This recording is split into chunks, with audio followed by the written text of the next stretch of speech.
Mr. President, State of the Nation Address Guard of Honor Founder. For Upset, 26 rounds and stop. One from the Ghana country and the Ghana Assistant Governor. Ready for his service.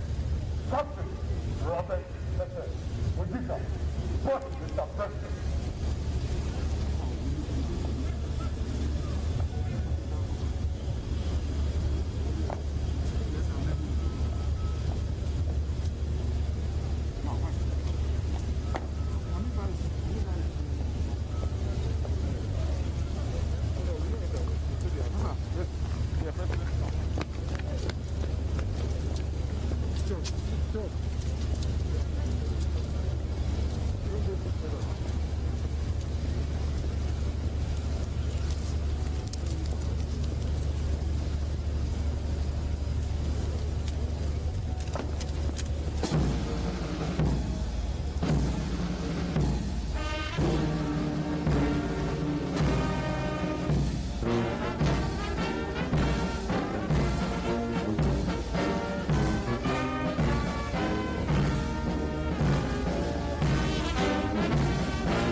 Mr. President, respecting Allah, and I have your permission to carry on, Mr. President.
Honorable members, order, order, order.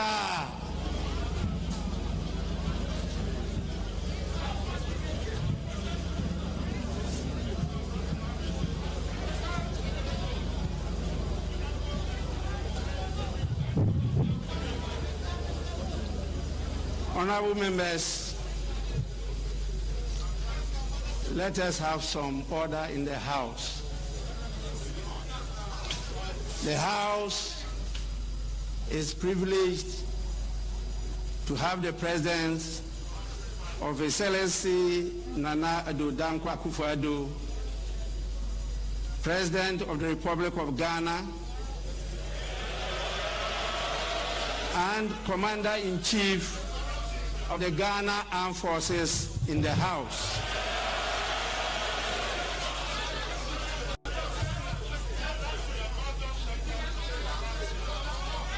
His Excellency the President is here in accordance with Article 67 of the Constitution of the Republic of Ghana to deliver a message on the state of the nation to this honorable House.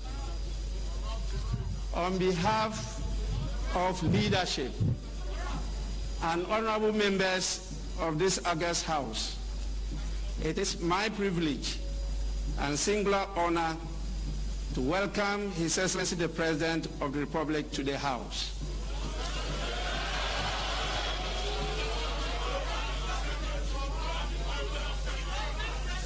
Honorable members, order. Honorable members, you are addressing the Speaker.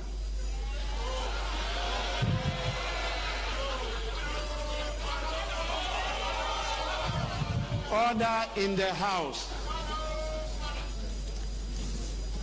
Honorable members, I have the greatest pleasure in inviting His Excellency the President to deliver his message. Your Excellency, you may now deliver your message.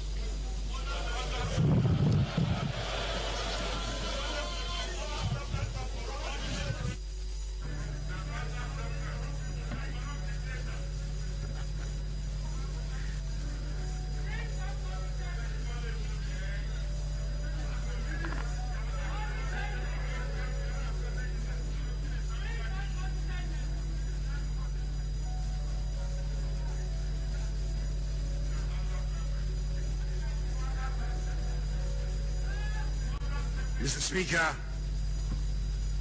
it is always good to be back in Parliament and to discharge the duty in accordance with Article 67 of the Constitution of delivering to the House a message on the state of the nation. I am particularly delighted as this message is the first of my second term. The validity of which was unanimously upheld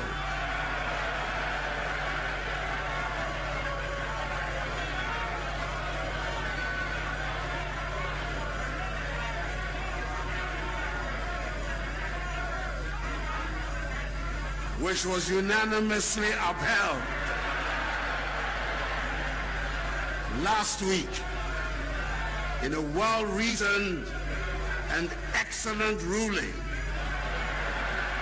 by a 7-member panel of the Supreme Court, presided over by the Chief Justice on 4th March 2021.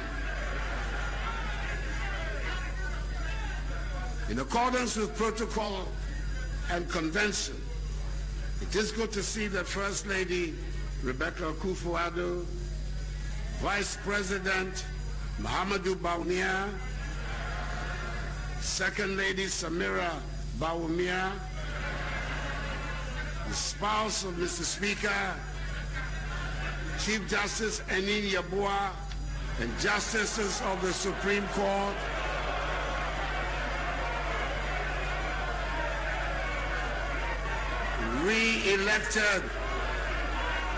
re-elected chairperson Nana Otuosubo II, and members of the Council of State, the new Chief of Defense Staff, Vice Admiral Seth Amwama, the Inspector General of Police, Mr. James Opombuenu, and service chiefs are all present, as are the Dean and members of the Diplomatic Corps. Let me use this opportunity to congratulate once again the Speaker of Parliament, the Right Honorable Alban Kingsford Sumani Bagban, on becoming Speaker of the 8th Parliament. His has been a distinguished career, having entered the first Parliament of the Fourth Republic in 1993, and I came to meet him in the second Parliament in 1997. He has been Majority Leader, Minister of State, one of the 3 wise men in a previous government, second Deputy Speaker of Parliament, and now finds himself in this elevated position of being the 3rd most important person in the governance structure of our country.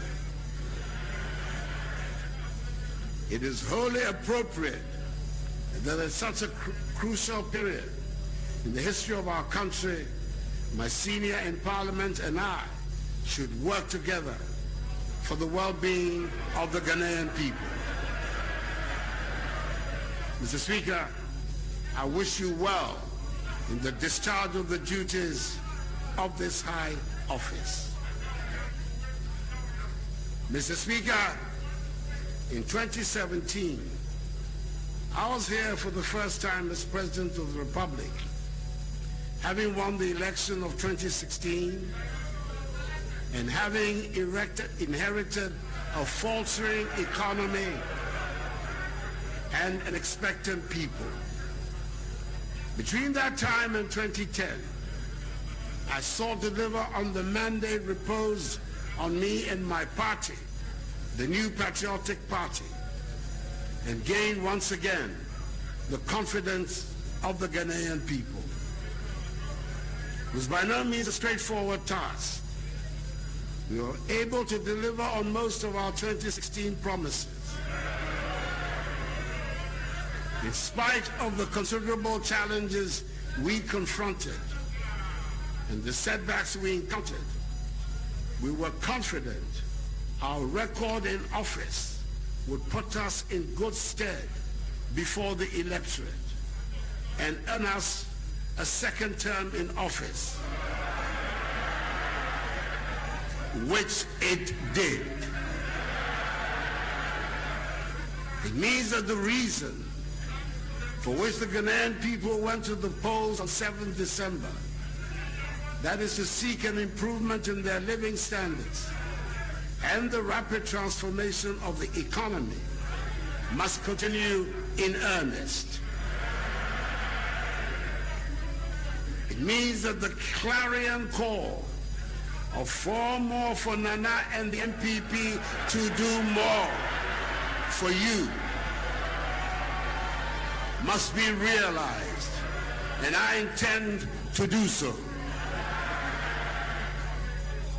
The commencement of this process has been facilitated by members of this House, and I'm thankful to you for enabling government to be duly constituted. The expeditious and thorough manner in which my ministers were scrutinized by the Appointments Committee and the approval by the full House of each of the 29 substantive ministers was for me an indication of the collective determination of both sides of the House, with mutual regard for each other, to work together for the good of the country. This is what the Ghanaian people demand from us by insisting on virtual parity in the House between the two major parties of our country. The realization of the Ghana project and not the attainment of narrow partisan interests must be the guiding principle of the business to be conducted in the House. As President of the Republic, I give my commitment, my firm commitment to this end, and I assure Mr. Speaker and the legislature of the cooperation of the executive in this endeavor. As I indicated in my acceptance speech on the night of 9th December 2020, now is the time for each and every one of us, irrespective of our political affiliations, to unite, join hands, stand shoulder to shoulder, and work hard to place Ghana where she deserves to be. Mr. Speaker, in the face of a global pandemic that has ravaged lives and livelihoods in all parts of the world, we cannot afford to pursue interests that will leave our nation and its citizens the poorer for it. COVID-19 has impacted heavily on economic activities, created uncertainty, weakened global growth conditions, whilst putting undue strain on already weak and fragile health systems, particularly in developing countries. Mr. Speaker, between 2017 and the first quarter of 2020, we had made considerable gains in the management of the national economy, where we witnessed annual average GDP growth of 7%, single-digit inflation, reduced fiscal deficits, with 3 consecutive years of primary surpluses, a relatively stable exchange rate, a significant improvement in the current account with 3 consecutive years of trade surpluses, strong foreign exchange reserve buffers, markedly reduced lending rates, and appreciable job creation. According to the COVID-19 Business Tracker Survey conducted by the Ghana Statistical Service in collaboration with the United Nations Development Program, UNDP, and the World Bank, the COVID-19 pandemic has led to job losses, with many Ghanaian businesses and firms being forced to cut costs by reducing staff hours, cutting wages, and in some cases, laying off workers. This survey, again, showed that about 770,000 workers had their wages reduced, and about 42,000 employees were laid off during the 3-week partial lockdown imposed on the Greater Accra and Greater Kumasi metropolitan areas and their contiguous districts, Tema and Kaswa. Government, however, succeeded in protecting the jobs and incomes of all public sector employees. Indeed, the cost of COVID-19 has been enormous. Our overall economic growth rate for 2020 was reviewed downwards from 6.8% to 0.9%. The non-oil economy was also revised from 6.7% to 1.6%. Revenue shortfall was estimated at 13.5 billion cedis, with additional expenditures related to stemming the tide of COVID-19, estimated at 11.8 billion cedis, with a combined effect amounting to 25.3 billion cedis, or 6.6% of GDP.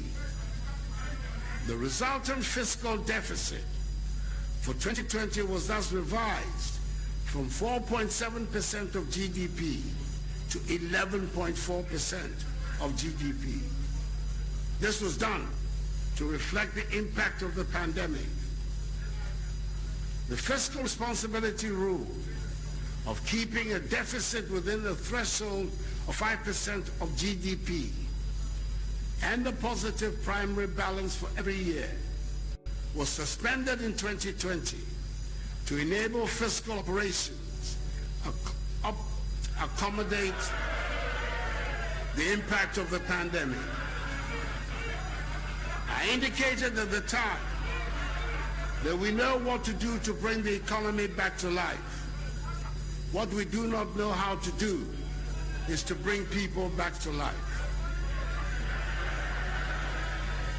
That is why government did not hesitate to institute measures to protect the lives and livelihoods of Ghanaians, even if it was to the temporary detriment of our much sought-after fiscal stability.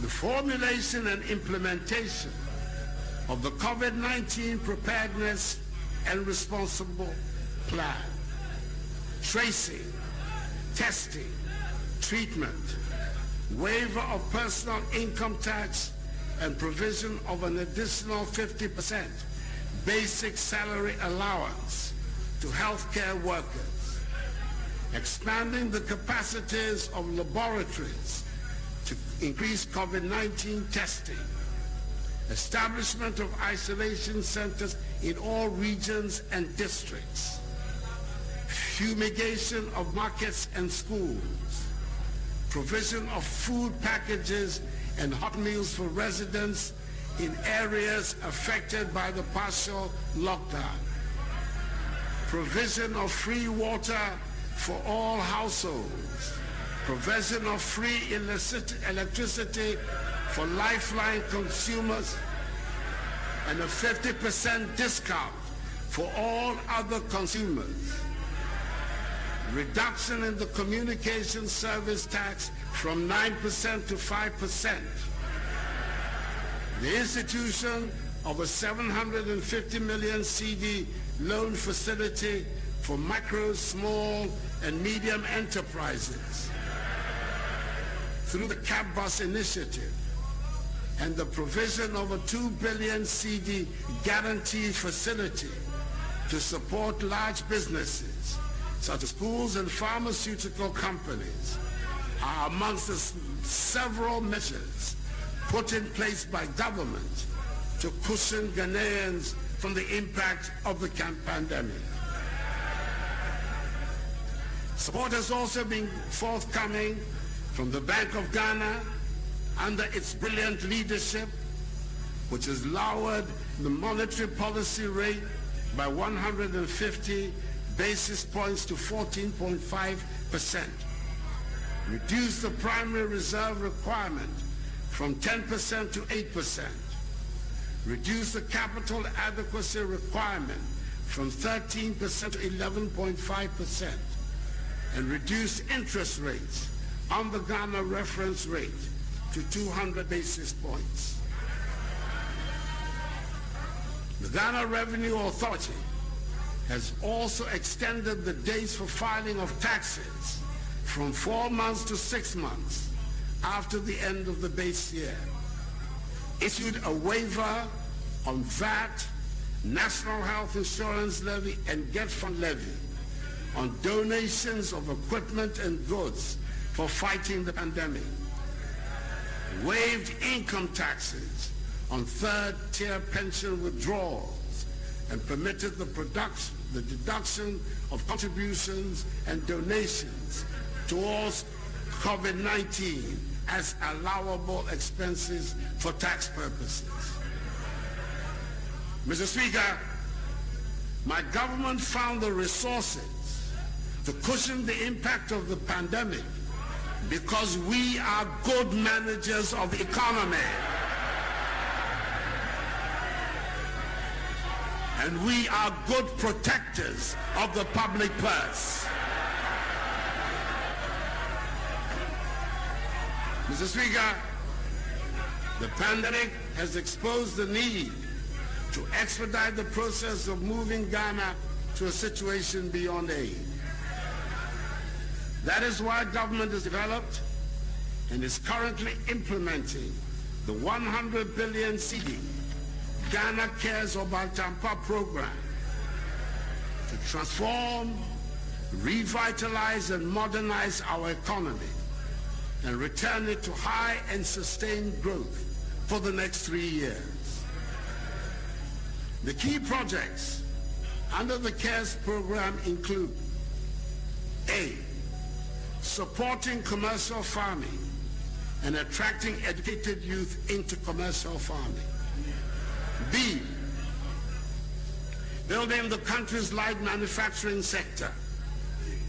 C, developing engineering, machine tools, and ICT digital economic industries.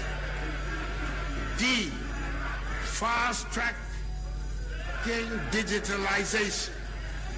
E, developing Ghana's housing and construction industry. F, establishing Ghana as a regional hub. G, reviewing and optimizing the implementation of government flagships and key programs. And H, creating jobs for young people and expanding opportunities for the vulnerable in society, including persons with disabilities. The establishment of the National Development Bank under the Ghana Cares program is expected to provide financial support to businesses in Ghana. Government expects economic activity, which has already picked up, to do so even further following the ongoing vaccination exercise and the easing of restrictions put in place to curb the effects of the disease. We expect GDP growth to rebound strongly this year to nearly 5%, above the IMF 2021 January projection of 3.2% growth for Sub-Saharan Africa for 2021. The medium-term outlook supported by the implementation of the Ghana's CARES program is bright. We are confident that together we will emerge from the COVID-19 pandemic with a stronger and more resilient economy. Mr. Speaker, if we are to see the rebirth and growth of our economy, our people must be healthy and not succumb to COVID-19.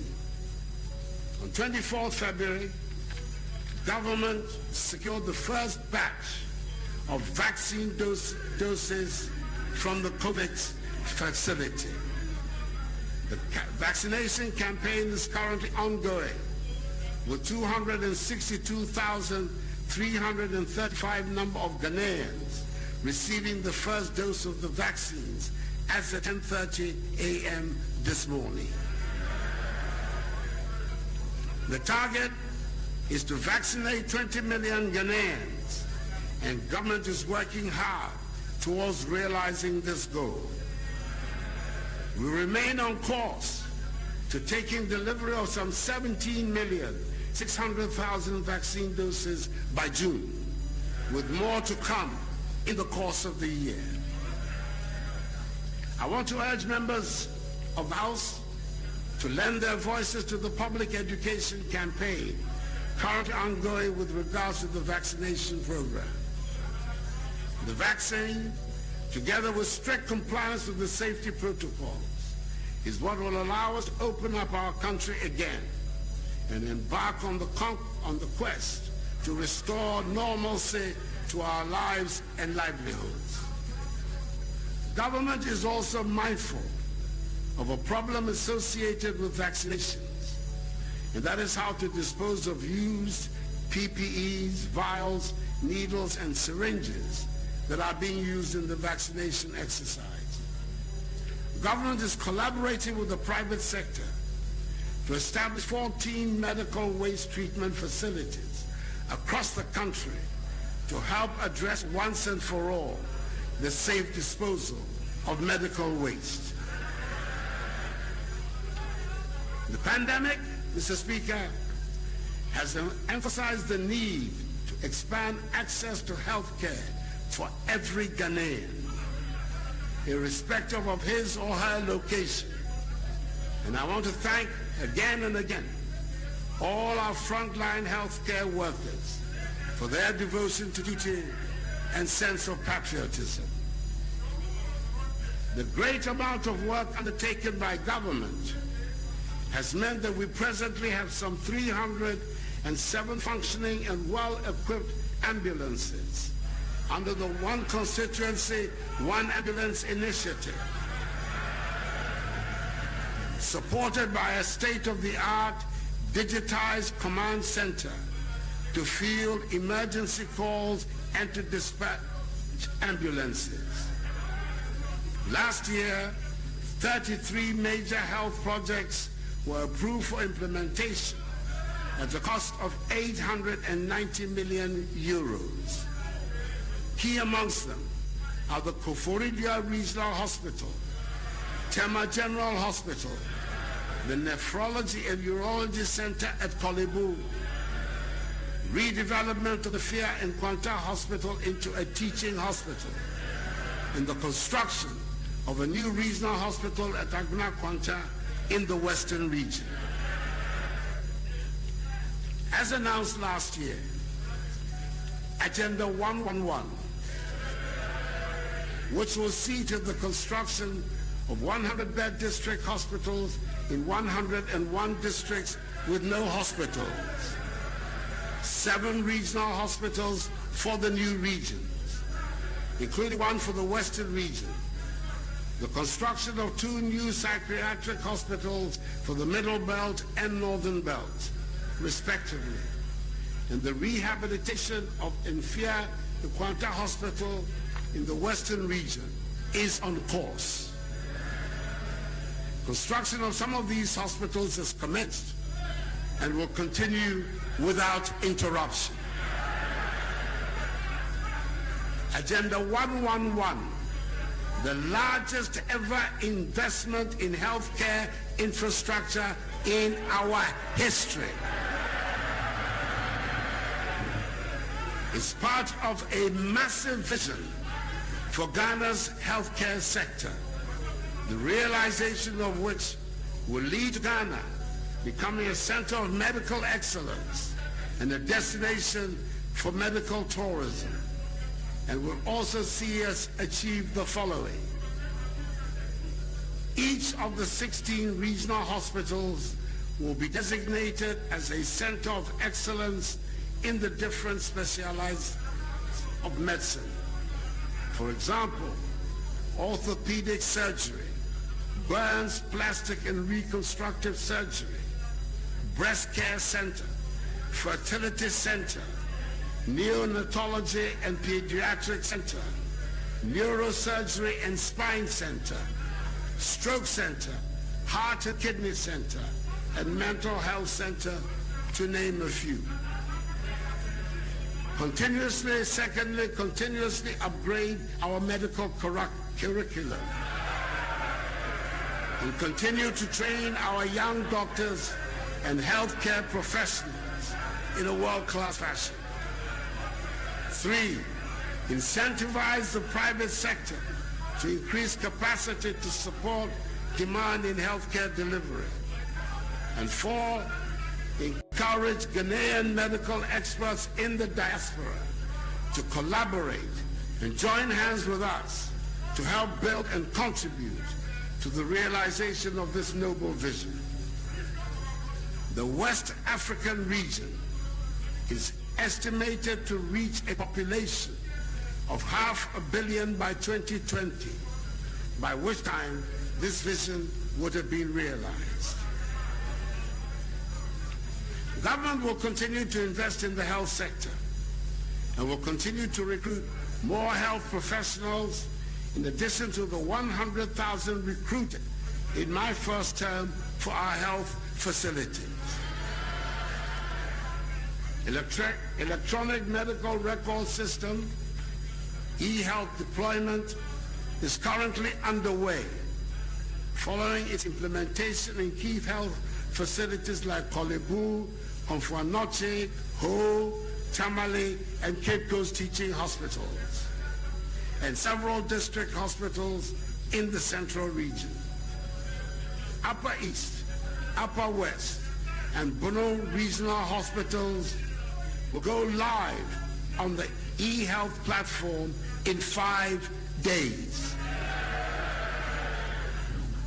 Mr. Speaker, when it was needed most, at the height of the pandemic, the ingenuity and creativity of the Ghanaians showed through, which caught the attention of the world. When PPEs were being sold on the world market at extortionist prices, largely because demand outstripped supply, we began producing them in Ghana. Scrubs, medical gowns, sanitizers, masks, and gloves. All of these essential to the fight against COVID-19 were produced in Ghana. In total, 14,600,000 pieces of personal protective equipment have so far been produced domestically for health workers, students, teaching and non-teaching staff of tertiary and secondary educational institutions.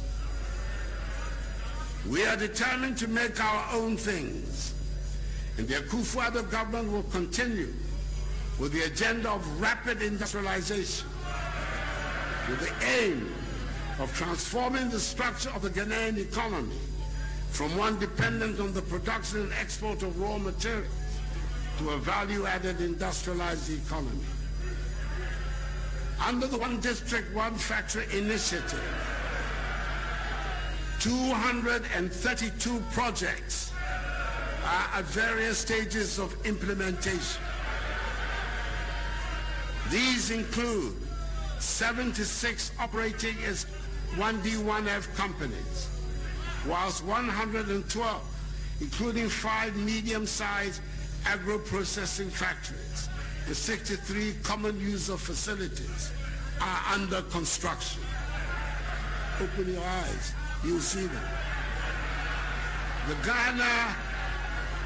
Ghana Integrated Aluminum Development Corporation has made good progress on the bauxite exploitation program that will drive our industrial transformation agenda.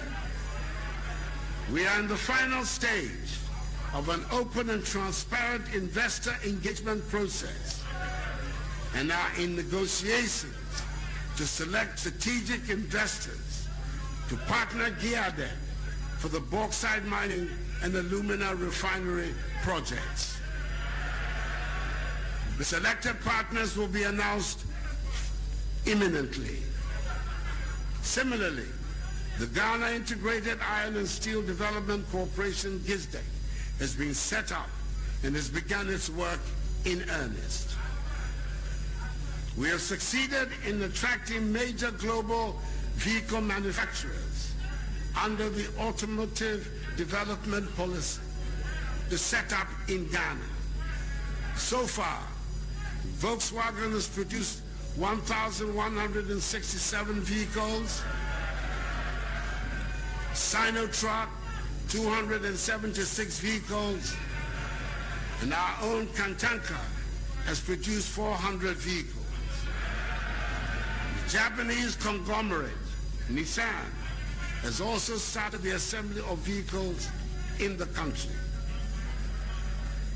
Mr. Speaker, our nation's food resilience has been severely tested over the past year. The closure of borders in the midst of the pandemic meant that we have had to depend largely on food we produced. We have fared well under the circumstances, largely as a result of the bold policies implemented by government since 2017, such as the program for planting for food and jobs, rearing for food and jobs, the One Village, One Dam initiative, the One District, One Warehouse policy, the establishment of greenhouse villages, revitalization of the cocoa rehabilitation program, and the reactivation of our aquaculture industry. I'm happy to inform the House that during this period of the pandemic, we have experienced no food shortages in this country.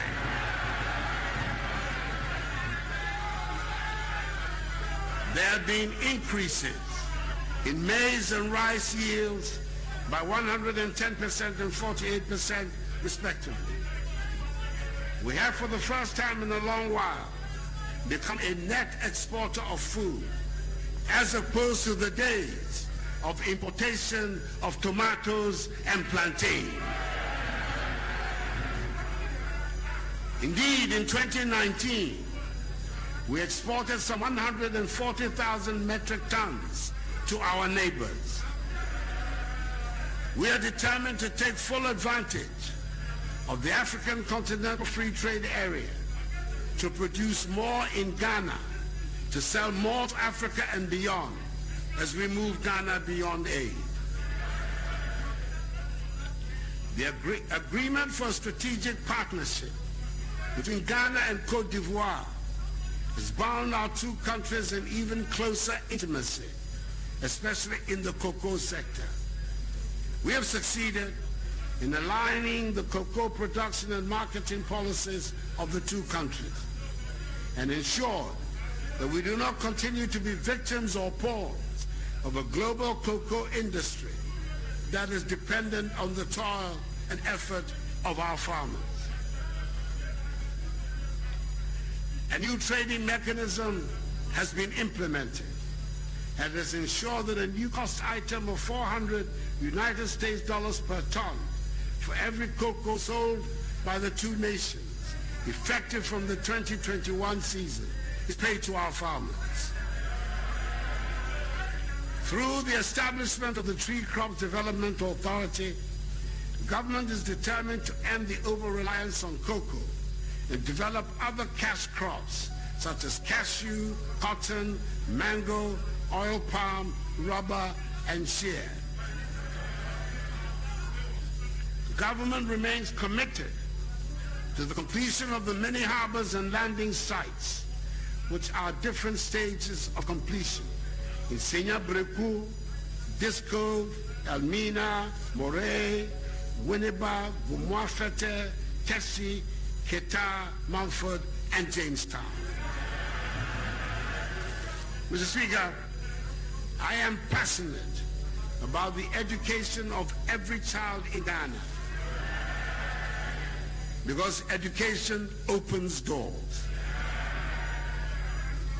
That is why one of my biggest concerns during this pandemic has been to safeguard the education of our children. All over the world, governments were forced to shut down schools as we did. However, we took steps to ensure that the education of our children was not truncated. Last year, bold and responsible decisions made it possible for JHS 3 and SHS 3 students to take their final examinations. And final year university students graduated. Currently, all our children from kindergarten to university are in school, studying in conditions of safety. This has taken place despite the outcry and opposition of some. I am required to provide leadership. And that is what I am doing.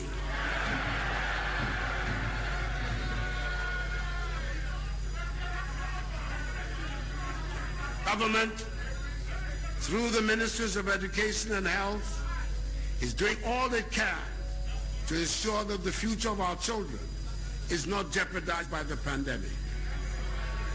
In 2020, the first batch of free SHS students wrote their WATC successfully.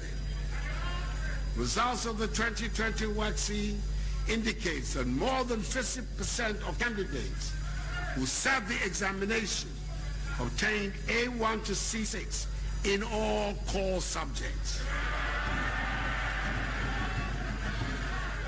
This was an impressive WATC performance, with over 60% of candidates scoring between A1 and C6 in their best 6 subjects, including English and mathematics, which qualifies them for tertiary education. Mr. Speaker, 64 years after independence, we still do not have the critical mass of tertiary education graduates that is required for our socio-economic transformation. Currently, Ghana's gross tertiary enrollment ratio stands at 18.8%, which, albeit very low, is still one of the highest in Africa.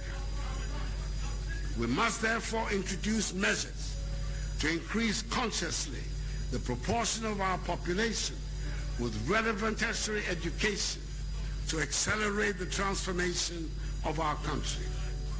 Our target is to increase the ratio from the current 18.8% to 40% by 2030, focusing on science, technology, engineering, and mathematics, STEM-related fields, with emphasis on engineering.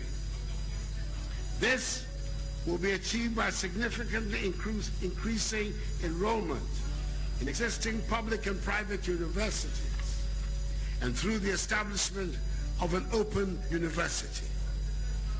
We expect record numbers of enrollment over the next 4 years.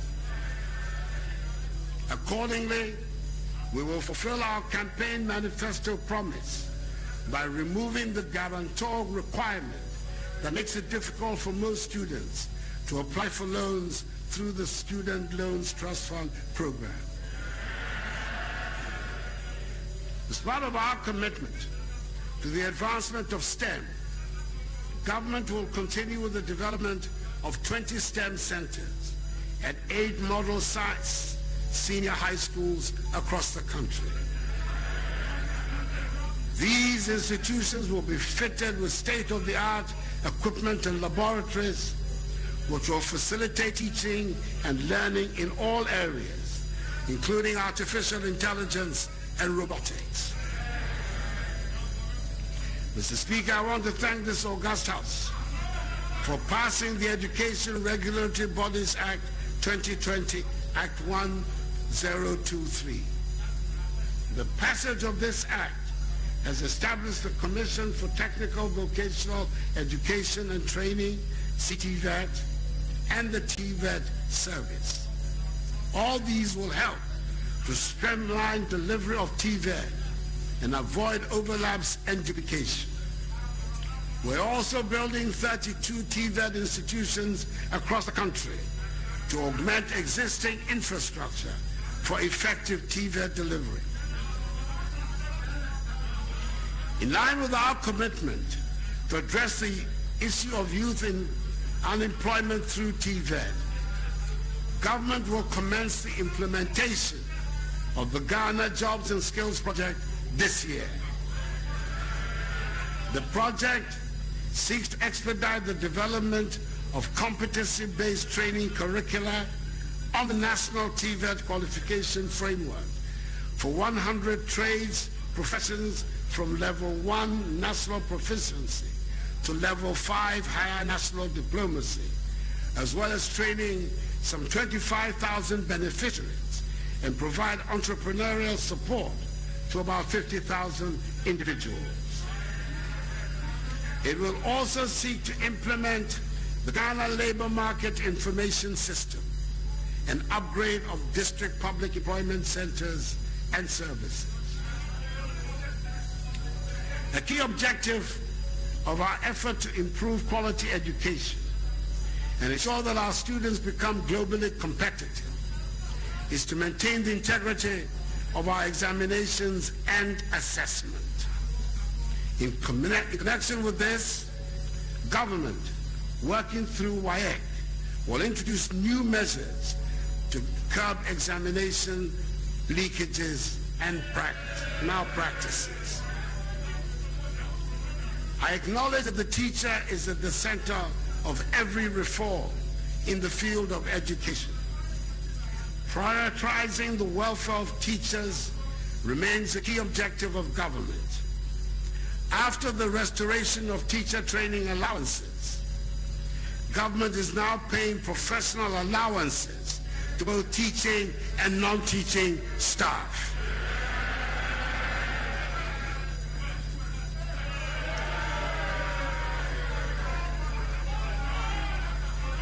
Something you found very difficult to do in 8 years. I'm happy to announce the government is facilitating the acquisition of 280,000 laptops for members of the Ghana National Association of Teachers, GNAT, the National Association of Graduate Teachers, NAGRAT, and the Coalition of Concerned Teachers, CCT, this year. Moving forward, the Minister for Education will soon detail an action plan for the implementation of the National Teacher Policy. Government has also introduced several interventions at the high school level. Some of these are the 198 million CD Academic Intervention Support Program dedicated for extra classes for students in SHS. Implementation of free internet connectivity for secondary school. Full absorption of BEC registration fee for all students in public junior high school from 2017 till date. And full absorption of WACC registration for students, which started last year. Mr. Speaker, our effort at digitization is gathering steam. When my government assumed office in 2017, we faced the challenge of a largely informal economy. The features of the informal economy included the absence of unique identification for citizens and residents of Ghana, and the absence of a working property address system across the country. Further, only a small proportion of our population was registered by the Ghana Revenue Authority, GRA, with tax identification numbers, TINs, and by SNIT for Social Security. 70% of the adult population did not have access to a bank account. Financial transactions were dominated by cash, and the processes of service delivery in most MDAs were largely manual and highly bureaucratic. It was in this context that we set about the process of formalizing our informal economy through digitization. Mr. Speaker, after 4 years in office, I'm happy to state that there's been more progress in formalizing the Ghanaian economy than there was in the previous 63 years since independence. Mr. Speaker, for the first time, we have enrolled 15.5 million people onto the national ID card system, the Ghana card. And we will complete the process this year. From 1st April, and this is not an April Fool's prank, all national ID numbers will become tax identification numbers. In so doing, the number of people registered by GRA from tax purposes will increase from the current 3 million to 15.5 million. I should recall that at the end of 2016, only 750,000 people had TIN numbers. The increase to 15.5 million in just 4 years is simply phenomenal. Similarly, from the second quarter of this year, all national ID numbers will also become SNIT numbers. This will increase the number of people on the SNIT database from 4 million to 15.5 million, making it easier for new contributors to be enlisted on the scheme. The national ID numbers will also become NHIS numbers. Very soon, we will link the national ID to all SIM cards, bank accounts, birth and death registry, DVLA documents, and passports.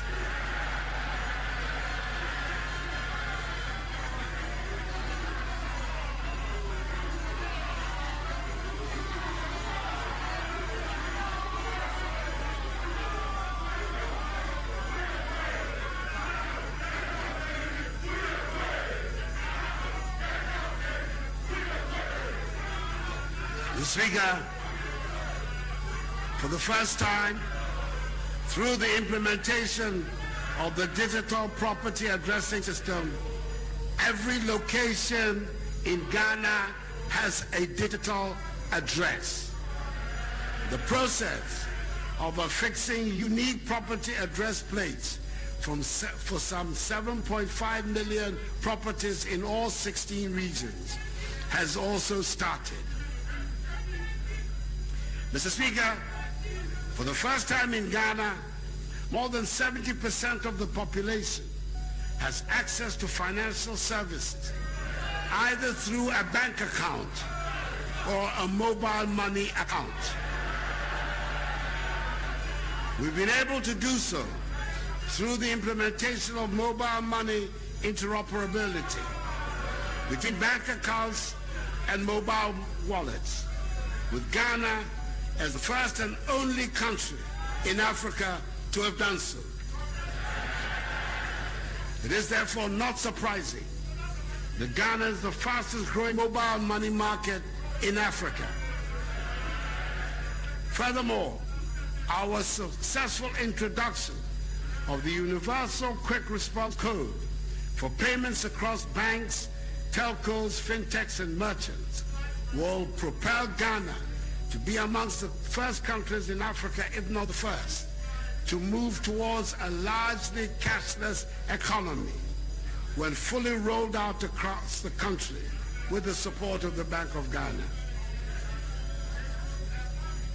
Mr. Speaker, we have also digitized the operations of many government institutions, including the ports, NHIS, DVLA, GRA, and the Passport Office. One of the most dramatic examples of this development has been the ability of SNIT to pay pensions within 10 days of application, as opposed to the endless delays of the past.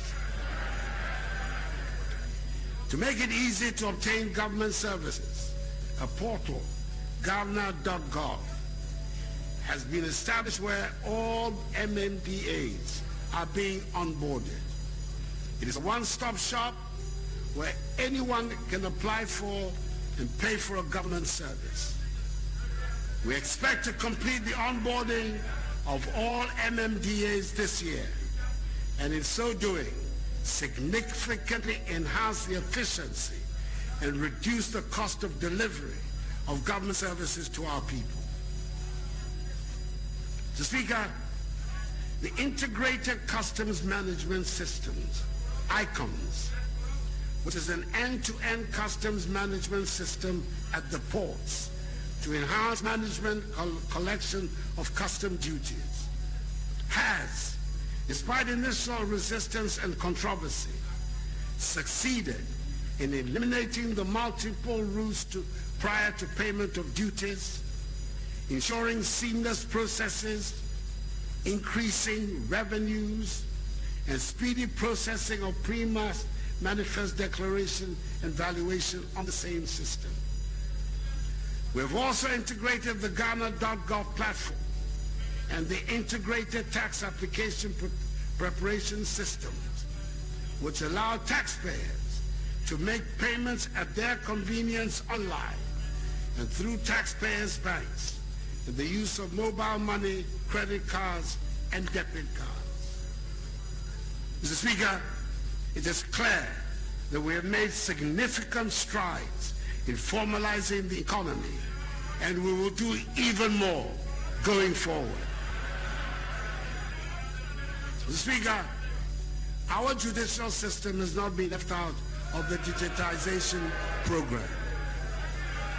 Today, the e-Justice and e-Case Register initiatives, for example, are helping to ensure that the law keeps pace with technology, ending the age-old missing dockets phenomenon and endless litigation, which have plagued the efficient delivery of justice in the country for many, many years. Government, through the Ministry of Local Government and the District Assembly Common Fund, has commenced in an unprecedented initiative the construction of 90 courts with accompanying accommodation for judges across the country to help address the problem of inadequate court infrastructure. These structures are at advanced stages of completion. Again, through the same medium, 20 townhouses and a guest house are being built to be used as permanent residences for Court of Appeal judges based in Kumasi who are mandated to handle cases in the northern part of the country. With the coming into force of the Courts Regulation 2020 LI 2429 of 16 December 2020, the relevant sections of the Courts Act, Act 459, have been amended and has led to an expansion of the jurisdiction of the lower courts. Indeed, prior to the amendment, the monetary value of cases that could be heard by the district and circuit courts were 20,000 and 50,000 cedis respectively. Today, the district court's jurisdiction over cases brought before it has been increased to 500,000 cedis, whereas that of the circuit court has been increased to 2 million cedis. Mr. Speaker, this increase in jurisdiction will ensure that more cases are heard in the district and circuit courts, thus easing the burden on the high courts. All these measures will go a long way to enhance justice delivery in the country and help consolidate the rule of law. Mr. Speaker, when I appeared before this House on 4th January 2021 to deliver the last message on the state of the nation at the dissolution of Parliament, I called for a national discourse on the long-standing issue of illegal small-scale mining in our country. Yes, in the last 4 years, so much has been achieved in cleaning up this industry, training miners in the best methods of mining, introducing community mining, enacting additional regulatory legislation. But the reality is that illegal small-scale mining remains a major problem. I am confident that the new energetic Minister for Lands and Natural Resources and a Member of Parliament for Damango constituency, the Honorable Samuel Abujinapo, will rapidly facilitate the holding of this national dialogue and will work to build on the progress of his predecessors by enhancing regulation of this sector which should be anchored on the protection of the environment and on community mining. Mr. Speaker, let me at this point assure the House that in the course of this session of Parliament, government will come back to engage the House on the steps it intends to take on the future of the APPIAH transaction. Mr. Speaker, land administration continues to be bedeviled with apparently intractable challenges. This year, government intends to roll out a program for the digitization of all land record for purposes of ensuring effective land administration. Aggressive afforestation will be pursued in the course of the year with the expected launch of a Green Ghana project, which will see the mobilization of Ghanaians in all fields of endeavor to participate in a nationwide tree planting exercise. Mr. Speaker, in 2018, Ghana won the bid to host and organize the 2023 African Games for the first time since the tournament started in 1965. A 9-member local organizing committee has been constituted and inaugurated to handle the technical and events aspects of the 2023 Africa Games. Government intends to provide maximum support to the LOC to help ensure we organize and host successful games. The construction of 10 youth resource centers across the country, which are at different levels of completion between 85 and 95%. We are as well renovating and rehabilitating many other abandoned sports facilities. We're paying allowances to about 1,000 athletes through the Youth Employment Agencies. The Ghana Premier League has started, and hopefully, when we return to normalcy, capping of spectators at the stadiums will be a thing of the past.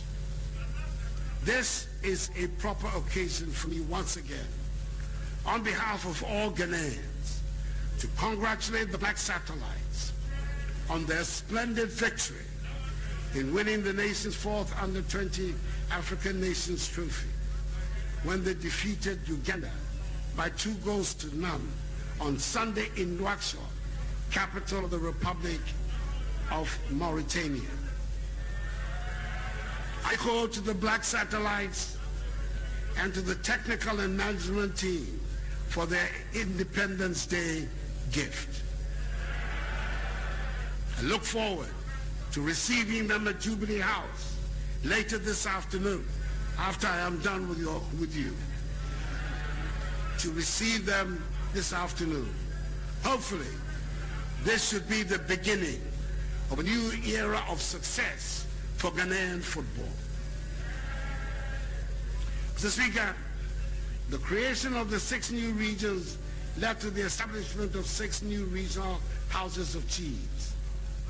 In my tour of the country last year, I inaugurated these new houses and cut the saw for the construction of 6 new buildings for them, which are ongoing.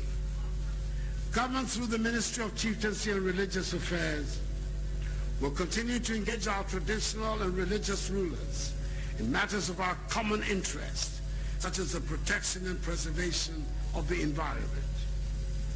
Government is also determined to provide the funding necessary for the judicial committees of the various houses of chiefs to be able to do their work effectively and efficiently so as to bring closure to many long-standing chieftaincy disputes.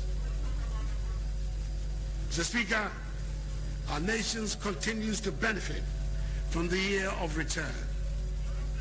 Since then, we've intensified our engagement with Africans in the diaspora and all persons of African descent, more positively in areas such as trade and investment cooperation and skills and knowledge development, and what we call beyond the return. The Ministry of Tourism, Arts and Culture, together with its implementing agency, the Ghana Tourism Authority, is working towards the realization of this initiative which will bring even greater spotlight on our nation, Ghana. A lot of work has been undertaken in revamping our tourist sites and making them attractive. Digital revenue collection systems have been installed in the Elmina and Caicos castles, the Kwame Nkrumah Memorial Park, and Vili waterfalls. Government has upgraded 5 tourism sites to meet international standards for increased visitation and create jobs and incomes for the people. The new minister for the sector, the industrialist Ibrahim Awal Mohammed, has also indicated his determination to strengthen the creative arts industry in Ghana. Already, the first ever creative arts senior high school, located in Kwadaso in Kumasi in the Ashanti region, is nearing completion. The governing board of the National Film Authority is in place, and even greater attention will be paid to this sector by government. Mr. Speaker, our quest to ensure an improved sanitation system across the country was bolstered last year by the commencement of construction of 16 integrated recycling and solid waste processing facilities. It is expected that all 16 facilities will be completed before the end of the year. The Sustainable Rural Water and Sanitation Project and the Water Supply Improvement Project of the Ghana-Spain Debt Swap Development Program have been completed. In September 2020, I joined the people of Amejofe, Jope, Akpokope, Batume Junction, Mache, Jolobokame, and surrounding communities to commission the 5 piped water supply systems under the project. Concrete preparatory works have also commenced on a number of water supply projects across the country, including the Waiti Water Supply Project, Keita Water Supply Project, 5 Districts Water Supply Scheme Phase 3, Tamale Water Supply Project, Damango Water Supply Project, and Yendi Water Supply Project. Our efforts at ending open defecation received a boost with the construction of 103,149 toilet facilities for vulnerable households in towns and villages across the country under the Household and Institutional Toilet Program. The cumulative result of this has been that some 822,000 persons have benefited nationwide. Some 5,500 communities have also been declared open defecation free. Mr. Speaker, in the energy sector, the National Energy Policy 2020 has been completed to improve the framework and strategies to meet contemporary needs, energy needs of the country. The government has improved the financial sustainability of the energy sector through several interventions, including paying up the energy legacy debts that you left. Furthermore, negotiations with independent power producers, the terms of whose contracts entail substantial financial charges on the state, are ongoing and should be completed by the end of the year. This should result in a more affordable cost of power for the Ghanaian people. Under the National Electrification Scheme, a total of 1,436 communities have been connected to the national grid, which has increased the national electricity access rate to 85.17% as of October 2020. My ambition is that by the end of my term, the figure will be 100%. The Ghana National Petroleum Corporation has accelerated petroleum exploration activities in the inland Voltaigne Basin. It has successfully acquired and processed 2,538 line kilometers of 2D seismic data, analyzed 1,537 geochemical samples, and established a working petroleum system. A gas processing plant terrain is being constructed in the western region to complement the Aduabo gas processing plant so as to increase dry gas delivery for power and non-power users. The Takoradi portion of the Takoradi-Tema Interconnection Project, TTIP, has been completed with an increased capacity of gas exports from Takoradi to Tema through the West African Gas Pipeline.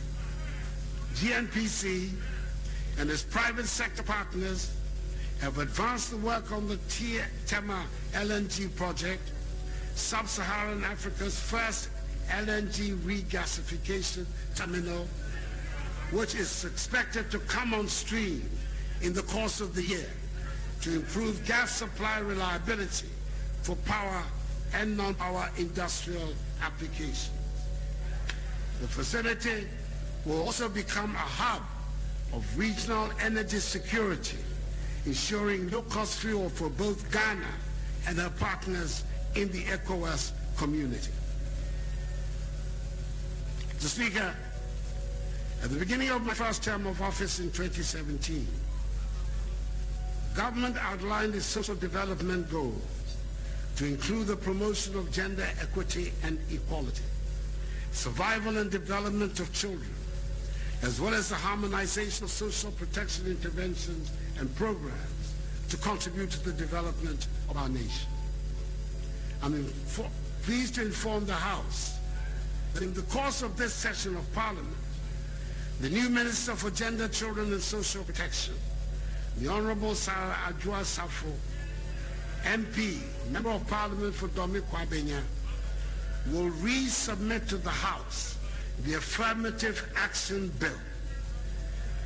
Our mothers, wives, sisters, and daughters are looking up to us. Indeed, it will make our society the richer. And I'm appealing to the House on both sides to make one big effort to ensure its enactment. The Livelihood Empowerment Against Poverty program, LEAP, has increased the number of pay points from 7,200 to 14,300 in order to make it easy for beneficiaries to access their grants. In all, a total of 334,438 households benefited from the program. The Ghana School Feeding Program currently feeds over 3,300,000 beneficiary pupils in some 9,000 kindergarten and primary schools with one hot nutritious meal every day per child. Mr. Speaker, our commitment to the development of inner cities and Zogo communities is unwavering. Projects such as the construction of classroom blocks, astroturfs, establishment of ICT centers, installation of street lights, entrepreneurial and vocational skills training, supporting needy students, and the rehabilitation of access roads and drains have been undertaken. Another key policy initiative has been the reintroduction of the Arabic Instructors Program. The Zongo Coders Program and Start Hub program are initiatives meant to redirect the energies of young men and women of Zongo communities into productive ICT ventures. So far, several hundred young men and women have been trained under these programs. Mr. Speaker, activities of the then Ministry of Special Development initiatives, like those of the Inner City and Zongo Ministry, have been brought under the ambit of the Presidency. The record of work undertaken in the ministry was remarkable, 568 units of 10-seater community water closets, 42 warehouses, 427 dams, 40 rural markets, 20 fully equipped community clinics, 307 fully equipped ambulances. Mr. Speaker, in the area of coastal management, we continue to improve the resilience of the country's coastline against tidal wave erosion that poses a significant threat to lives, livelihood, and properties of the people living along the coastline. Consequently, we've implemented a number of coastal protection works at Aboise, Nkontompo, Agyin, Blekusu, Elmina, Dansoman, Amanfo, Kuma, Dix Cove, Axim, Cape Coast, Commander, Adumabo, and Ningo Pram, which protect in all a total stretch of some 54 kilometers and at our various stages of completion. Government has also implemented the National Food Flood Control Program with the overall goal of reducing the incidence of flooding across the country. The construction of the multi-purpose Poalugu Dam project is aimed at mitigating the regular floods that occur in the White Volta Basin, covering parts of the Upper East and Northeast regions.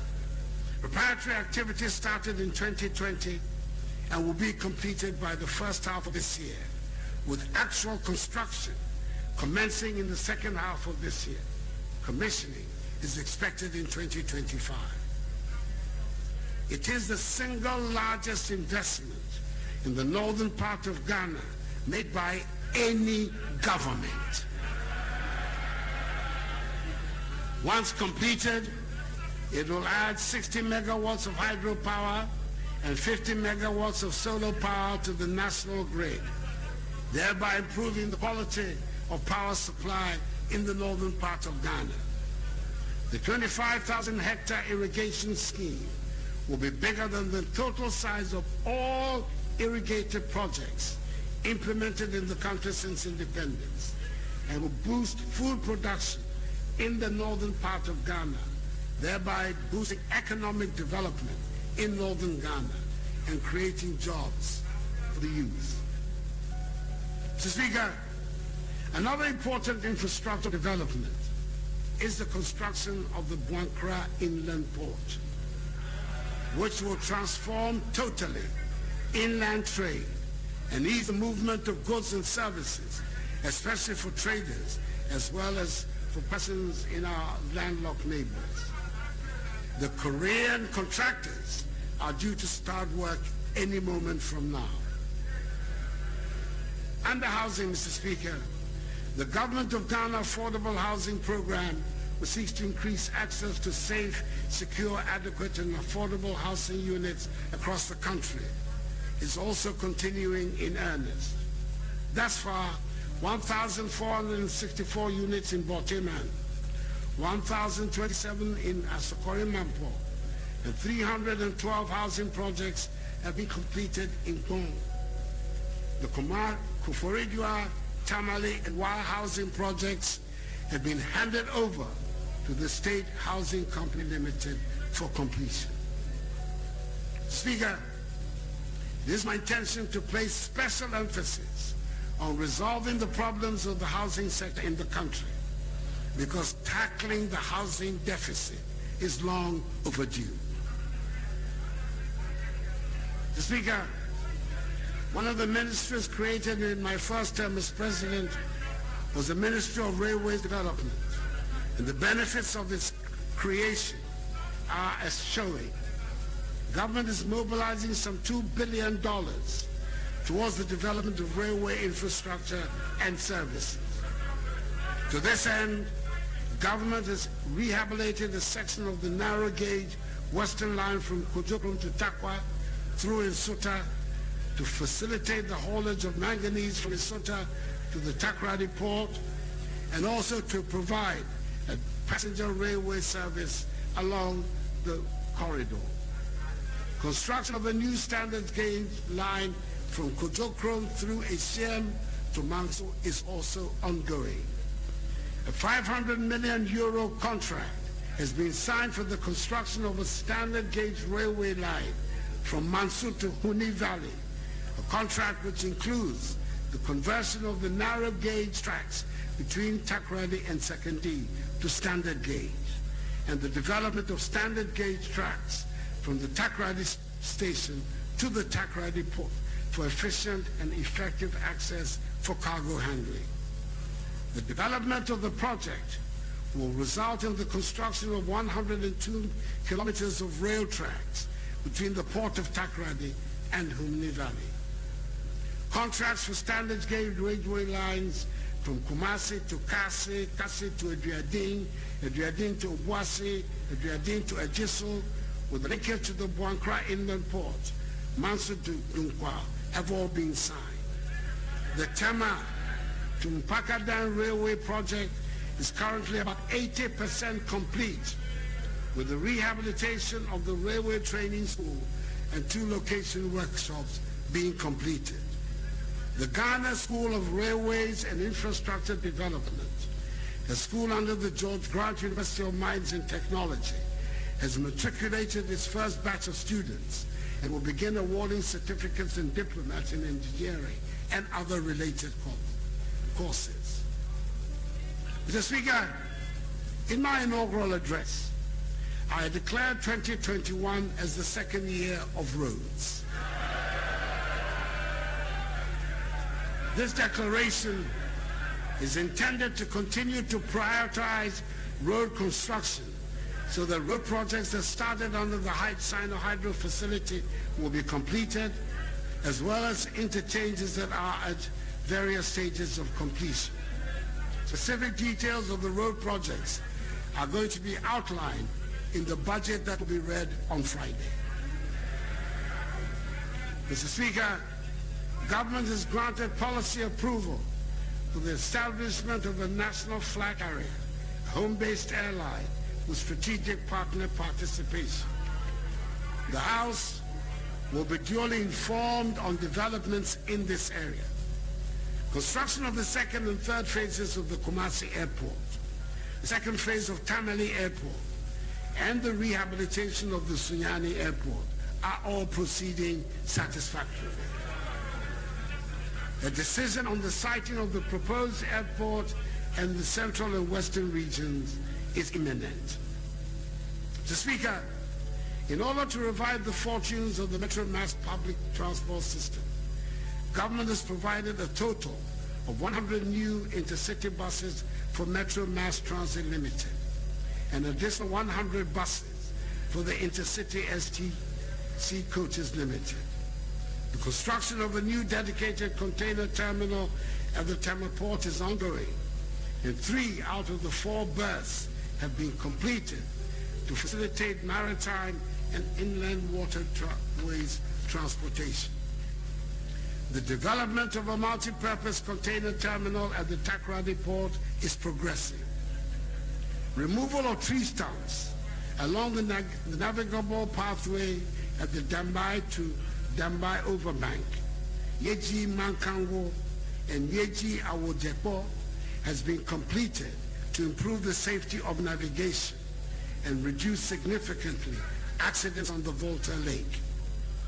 The construction of ferry landing sites along the Volta Lake at Dambai and Dambai Overbank is 68% complete, whilst that of Yeji, Mankango and Agodeke is 46% complete. In total, 7 rescue and high-speed patrol boats have been procured by the Ghana Maritime Authority and deployed into service to improve safety and security of our maritime domain and inland waterways. Mr. Speaker, our security services have been retooled and re-equipped substantially under this administration. Indeed, the first 4 units of 4-story blocks of 16 flats under the barracks regeneration project have been commissioned, and the remaining part of a 42-bedroom self-contained accommodation units for the 6th Battalion of Infantry and Airborne Force in Tamale have also been completed. Pickups, SUVs, trucks, high occupancy buses, ambulances, and armored personnel carriers have been added to the inventory of the armed forces over the period, as well as the imminent completion of a forward operating base at Ezimlibo in the Jomoro district of the Western region. And in response to the creation of additional ranks within the military, government reviewed salaries and allowances for armed forces and civilian employees upwards, effective 1st January 2020. The capacity of the Ghana National Fire Service has been raised with the procurement of 5 sets of extrication equipment and 2 hydraulic platforms procured. Indeed, when I took office in January 2017, the police service had a total of 492 serviceable cars. Government has since then procured for the police 735 additional vehicles, including 15 operational buses, a feat unprecedented in the history of the service. 320 housing units are being constructed at National Police Training School to reduce the accommodation deficits of the service. Modern communication equipment and fragmentation project jackets have been procured and delivered to the service to protect officers and ensure effective policing. The construction of hangars at the police depot, Accra, for 4 helicopters already procured for the Ghana Police Service is 95% complete. An air wing unit has been established by the Ghana Police Service, and 6 police pilots have been trained and passed out to man the wing. A new K9 unit has been established with 30 dogs and 30 police officers. The Criminal Investigation Department has been equipped with a digital forensics laboratory, and for the first time in the history of the department, crime officers are given a monthly allowance to support their investigations. We're retooling the CID Forensic Science Lab. The CID building has also now become disability friendly, and there's continuing training of CID officers. 84 apartment units are being constructed at Dokono in Accra for the immigration services, and they are 98% complete, and their completion will help reduce the accommodation challenges faced by officers and men of the immigration service. Government is also constructing an 800 inmate capacity remand prison at Odifour, which is 60% complete. Its purpose is to reduce further overcrowding in prisons, as remand prisoners will now be kept separately from the convict population. Mr. Speaker, these large investments in equipping our security services is inspired by the recognition that the peace and stability of our nation are critical for our development, especially as we live in a difficult and sometimes dangerous world. Mr. Speaker, amongst the milestones of our international relations, I've been reappointed chairman of the authority of ECOWAS for a second term. Under my leadership and in collaboration with colleagues in the region, we have restored peace and political stability to Mali through a landmark transitional arrangement which brought under control a period of bloodshed and uncertainty, and which has committed itself to a roadmap for a peaceful democratic outcome from the tradition. In addition to strengthening and cooperation and deepening bilateral and multilateral trade and economic ties with host countries, it is exciting to note that presidential visits overseas have yielded significant dividends. The re-establishment of the Economic Trade and Investment Bureau of the Ministry as they enable the position of the Ministry of Foreign Affairs as a strategic partner to help facilitate domestic and foreign investments in the country. Indeed, the Ghana Investment Promotion Center has reported today a surge in foreign direct investment into our country of $2.1 billion United States dollars in 2020, compared to $1.1 billion the previous year, representing a more than 90% increase. Mr. Speaker, the sum total of all of this is that in spite of the ravages of the pandemic, our nation is still very much in rude health and remains very attractive to investors. Yes, we're reeling from the effects of COVID-19, but I am confident that with the progress of the vaccination program, we will recover quickly and work towards putting our nation back onto the path of progress and prosperity. We're building a more inclusive society, and soon things will work for all in Ghana. And then we will fulfill our true potential as the Black Star of Africa. Crucial to achieving this vision is my uncompromising commitment to strengthening the institutions of our democracy and managing public resources with integrity, fairness, openness, and accountability. Mr. Speaker, ours is not a government that shies away from public scrutiny. Far from it. That is not the MPP way.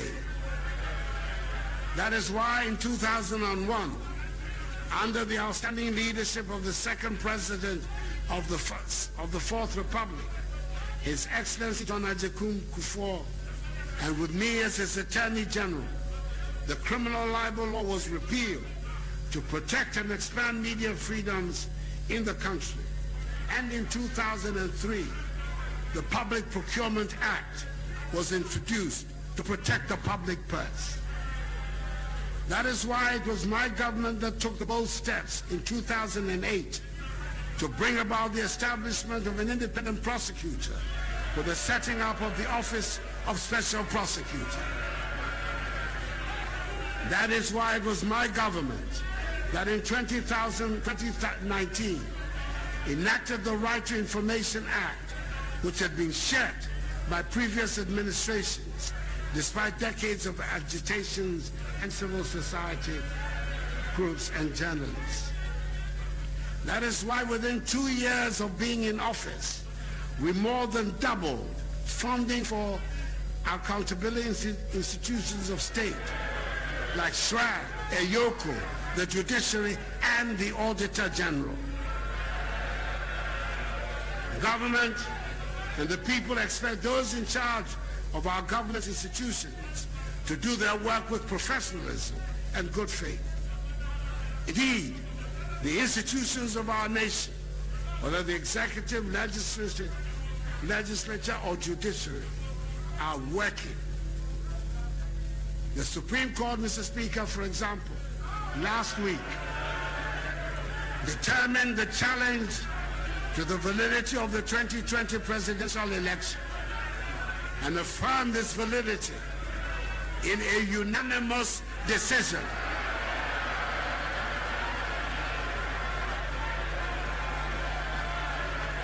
Not 5-4, not 5-4, unanimous.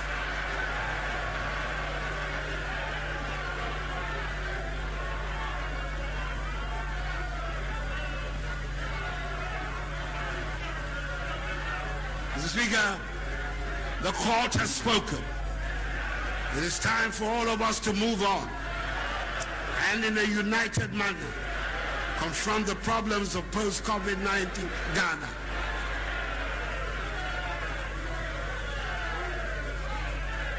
Let me, in conclusion, Mr. Speaker, recall the following statement I made in my very first message on the state of the nation, on the Ghana I hoped to help construct.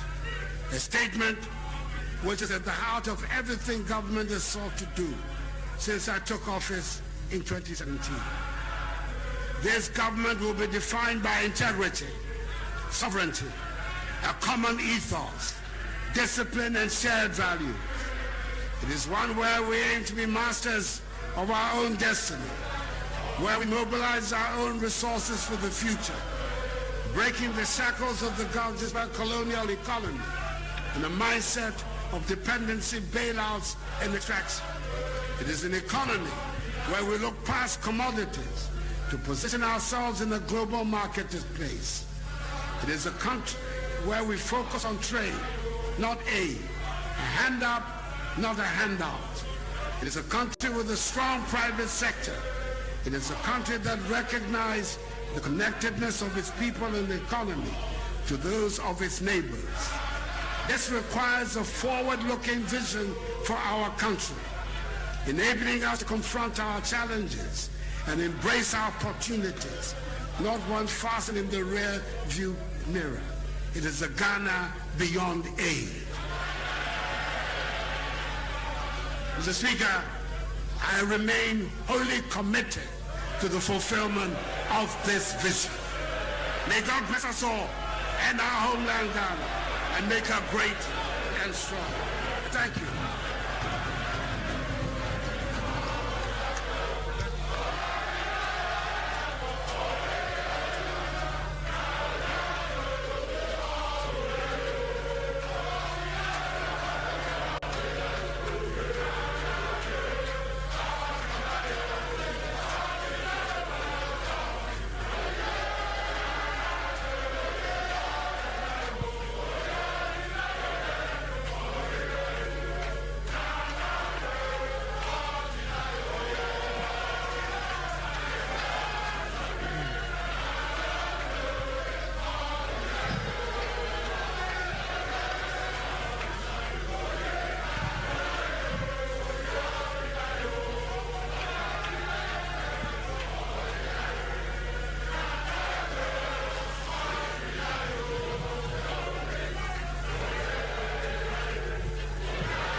Honorable members, order, order, order.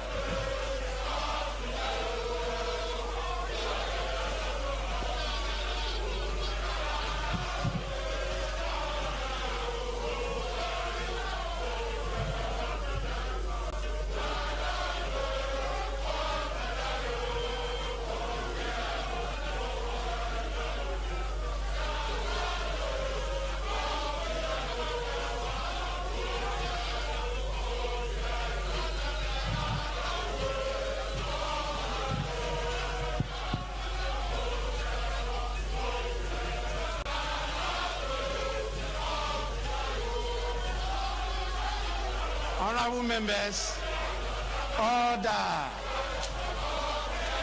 order.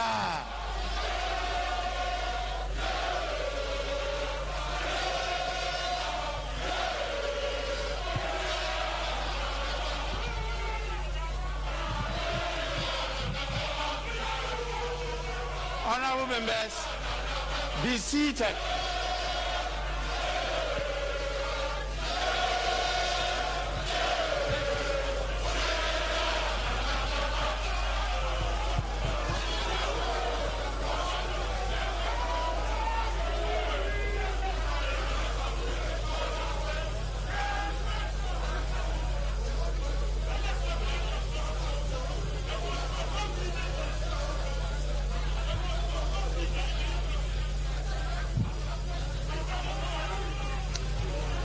Honorable members,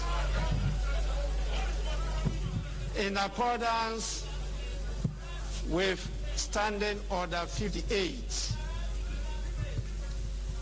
I convey to His Excellency the President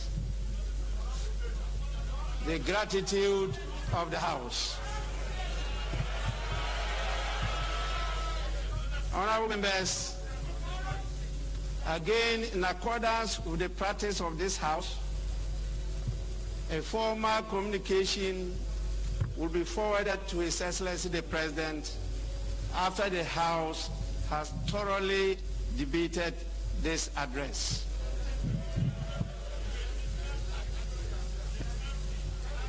Honorable members, we have a lot of distinguished personalities who have come to grace the occasion. I'll now have the list with me. Honorable members, permit me to recognize the presence of the following dignitaries in the House. His Excellency Alhaji Dr. Mahmudu Bawumia, the Vice President of the Republic, is here with us for this special event. His Lordship Justice Enim Yebua,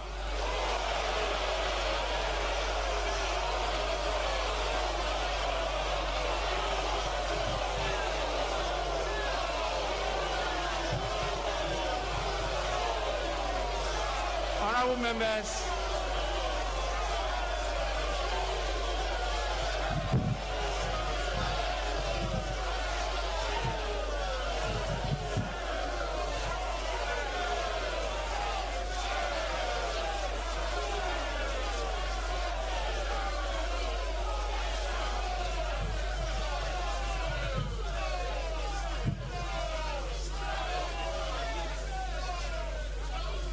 honorable members, I take it again.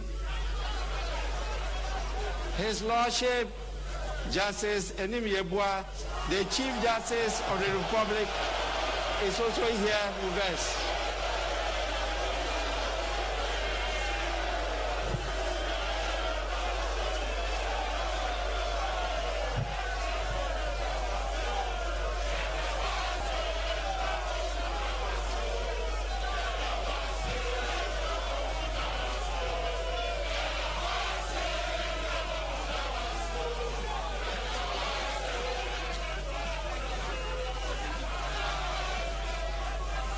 Honorable members,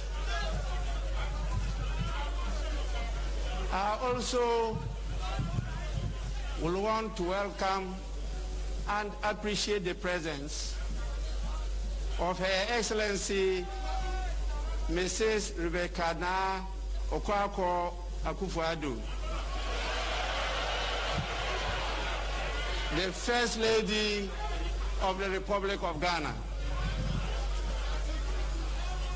Also, Her Excellency Hajia Mrs. Sabira Ramadan Bawumia,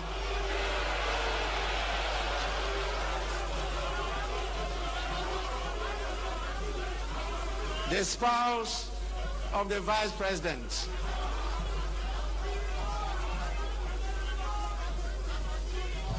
The last but not the least,